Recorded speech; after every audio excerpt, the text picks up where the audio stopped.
सर्वसामान्यांच्या हक्काचा आवाज जागर जनस्थान।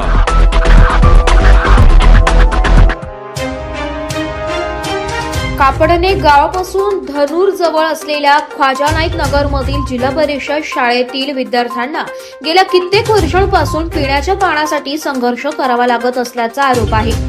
ज्या वयात विद्यार्थ्यांच्या हातात पुस्तकं आणि पेन असायला हवं, त्या वयात आज या चिमुकल्यांच्या हातात पाण्यासाठी आंदोलनाची पाठी आली आहे। गेल्या अनेक वर्षांपासून शाळेत पिण्याच्या पाण्याची समस्या असल्याचा आरोप पालकांकडून केला जातोय।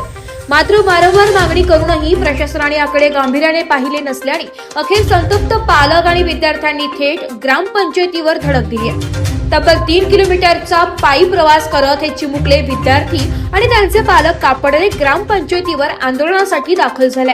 विशेष म्हणजे आंदोलनाला तब्बल 1.5 तास उलटूनही कोणताही प्रशासकीय अधिकारी घटनास्थळी उपस्थित नसल्याने पालकांचा संताप आणखी वाढलाय। विद्यार्थ्यांची मागणी अगदी साधी आहे, शाळेत पिण्यासाठी पाणी द्या। जोपर्यंत पाण्याची व्यवस्था होत नाही तोपर्यंत आंदोलन सुरूच ठेवण्याचा निर्धार पालकांनी व्यक्त केलाय। दरम्यान पत्रकार भूषण ब्राह्मणे यांनी संबंधित यंत्रणेशी संपर्क साधून संपूर्ण प्रकाराची माहिती दिली। त्यानंतर प्रशासनाने दखल घेतली असून अर्ध्या तासात संबंधित यंत्रणा घटनास्थळी येणार असल्याची माहिती देण्यात आली आहे। मात्र प्रश्न आता असा आहे, या चिमुकल्यांना पिण्याचे पाणी मिळवण्यासाठी 3 किलोमीटर पायी चालत आंदोलन का करावे लागले?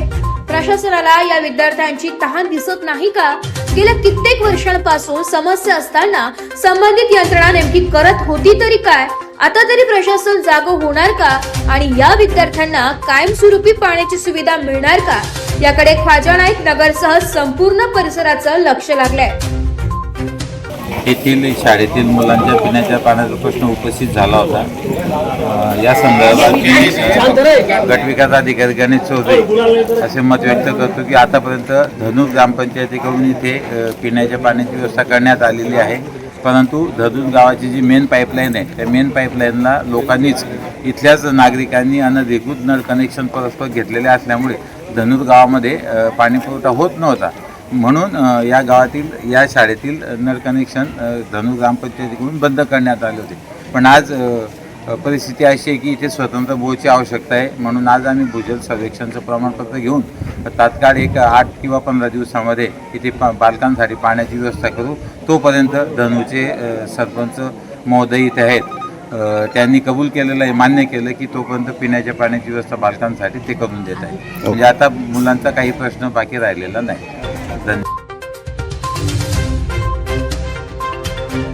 जागर जनस्थानसाठी रूपक बिरारी, धुळे।